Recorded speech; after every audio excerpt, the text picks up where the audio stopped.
Wow! Heart job yun! Barangay Heart Job! Galing! Narito na ang pambato ng barangay mo. Matipino at guwapo, lalaban ko. Kahit saan nadayo, ang galing ko. Ang Barangay Heart Job! Barangay Heart Job! Barangay Heart Job! Barangay Heart Job! Barangay Heart Job! Narito na ang pambato ng barangay I'm Carter. Ano mo? 22 years old, athletic moreno ng Bocaue. Kahit saan nadayo, ang galing ko. Ang Loko na! Te! Ano, okay ba kayo? Naubusan sila ng power! I-welcome natin sa LTE ang athletic moreno ng Bocaue, Carl Josiah Hieronimo! Naman! Ako naman, Carl! Pero ano daw siya, ang iyong nickname ay? Josh po. Josh naman! Ilang Yeah. taon ka na, Josh? I'm 20 years old. 22! Nag-start ka ng ganito, yung parang pagsali. Kasi, di ba ikaw ay merong titulo ngayon na hinahawakan? Yes. Ano ang titulo mo ngayon? I'm Hari ng Bocaue 2025 Turismo. Ayan! Usually, ano yung mga ginagawa ng nakakuha ng ganyang posesyon? Mostly yung ginagawa namin ngayon is sponsorship, especially endorsement of the sponsors sa mga Choice Award, especially sa mga... Kasi marami kayong nakuhang sponsors. Yes, marami so, po kailangan talaga. nyo yung i-endorse. Yes, since kami po yung pinagkatiwalaan po kami nila ng sponsorship. Yeah. Okay. Bukod dito sa ginagawa mong pagiging beauty parang contestant, ganyan. Kasi beauty di ba?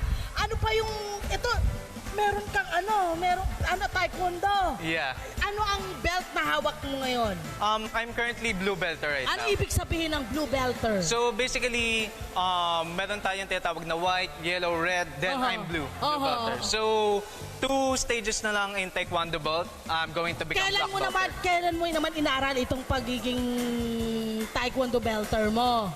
Way back 2018. 2018. Yeah. Bakit ka nag-decide na ito yung kukunin mong sports? Actually, it's kind of interesting fact na kung saan na-inspire lang ako ng kaklase ko Okay. at that time. And then sabi ko, parang okay rin siya for athletic, especially for me na athletic po talaga ako, mahilig ako sa sports. So I want to try it and I want to spread everyone also here na huwag tayong matakot na mag-try. Ito na, meron siyang isang engineer sa amin na dati raw, may nabago daw kasi sa ugali daw. Sa ugali daw niya. Yeah. Okay? Gusto namin malaman anong ugali yon na binago dahil sa pagsali mo sa ganitong mga contest. Actually, ang binago ko talaga sa sarili ko is yung pagiging boastful or pagiging mayabang. Oh. Especially in here na nag-title ako, we should be humble enough to look at everyone na with equality. Bakit ka naging mayabang? Ano sa tingin mo yung naging parang trigger para magyabang ka? Way back 2023 pageants, naging po akong Hakot Award sa Gino't Binibining Santor. Ayun! Na doon po siya nag-start talaga. So parang pumunta sa ulo mo Yeah. yung mga titles na nakuha Yeah. mo. Paano nabago naman? Ano naman ang nangyari sa'yo? Bakit nag-iba? Actually, it's kind of tragic kasi when it Ay! comes Ayun na! May pumutok na labo! Ayun na. Anong nangyari? after nung laban ko Gino't Binibining Santor, I come into an accident or motorcycle accident. Doon po siya nagsimula talaga. Okay. And then, ano ang na-realize mo ng mga panahon na yon? True na wag po natin madaliin ang lahat and let's trust God on His pacing. Yun lang po. And be humble all the time. Yeah, be Dapat ang respect, dinadala nyo po all the time kahit Yes, saan that kayo is correct. pumupunta. Okay? Eto na. May mga kabarangay tayo na mga ladies na nandito ngayon Opo. na gusto kang makilala ng husto. Okay? Tawagin natin sino ba ang magtatanong. Sino may katanungan? Ayun pala may katanungan doon. Sige, ano nga ba ang katanungan dyan? Sino yan? Si Sheila yan yata. Sheila, nangunguna ka ha? Okay, sige na. Ka bilang hari ng Bocaue Turismo, anong magagawa mo para paunlarin ng turismo sa Bocaue? Ay, ganda! Totoo yan kasi sa bawat mga posisyon na makukuha mo, may kaakibat na Yeah. responsibilidad. Okay, ano ang mga responsibilidad mo ngayon? Bukod sa pag-endorso ng mga sponsor. Tourism naman ng Bukawi. Paano mo ipapakilala, ipipenta ang Bukawi sa mga turista? Sige nga.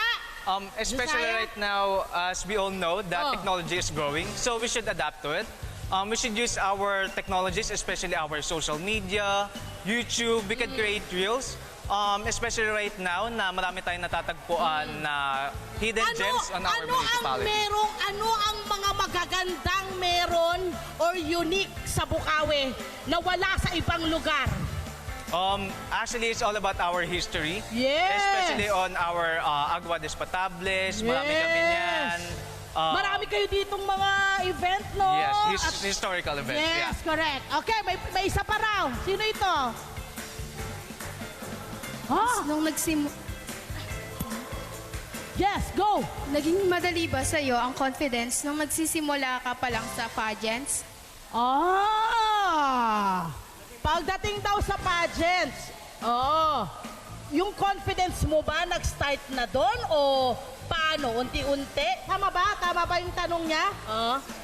Actually, no, hindi po talaga naging madali ang pagbibit ng confidence. Okay. It comes a lot of effort, it comes a lot of sacrifices for you to be confident enough to show up on stage. Totoo naman. Sheila, meron pang isang tanong? Ikaw talaga nakabang ka na kanina eh. O, go Sheila!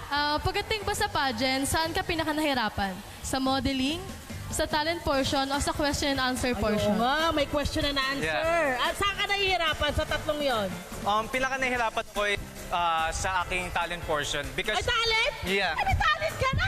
Nahihirapan ka, bakit? Bakit yun? Apaka-different po ng ginawa kong talent all throughout the hari ng Bukawi. Kasi po, ang ginawa ko po talent is contemporary dance and especially acting.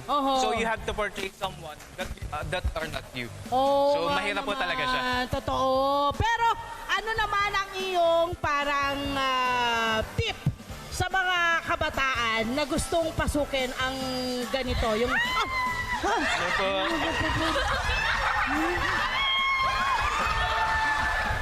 Sheila! Sheila, sabi ko kumanta ka! Kalma! Easy. Painumin mo yun ang tubig si Sheila. Ay! Ano ba? Talagang may pagbebenta ng tubig? Magkano tong tubig na to? Sige na. Ako na. Eto na. Anong pakiramdam kapag ganyan? May mga binibini na lumalapit sa'yo. Ano ba ang tamang dapat ginagawa ng isang binatang katulad mo sa mga kababaihan? Ayan. actually, ang madalas kong ginagawa pag may ganyan is to thank them kasi Yeah. they're not only seeing me as my looks, they are proud of me, so I'm proud of them also. We have to Yeah. reciprocate. Correct. And at the same time, respeto din sa mga kababaihan. Ha? Diba? Yan po yung ipakatat. Yan din bang, ano bang advokasya mo? I'm advocate of youth empowerment that focus on child's developmental and mental issues. Uy, wow, ang galing naman nito. Saan anong hugot mo? Bakit yan ang naging advocacy mo? Actually, growing up, I grew up to a broken family, so I don't want my experience to be also an experience to each and every youth here, especially in our municipality. Oo, parang ang gusto niya merong pwedeng lapitan Yeah. or pwedeng maging support Yes, system. that is correct. Ang mga batang na dumaraan sa ganong klase Yeah. ng buhay. Totoo naman yan. Maraming salamat, Josiah! Hello po mga Kanet 25! Si Kuya Tony Pet po ito mula sa Love, Tony Pet and Everything. For more Love, Tony Pet and Everything updates, just click on our subscribe button and follow us on our Net25 social media pages at Net25 TV and at Net25 Entertainment Facebook. Magkita-kita po tayo!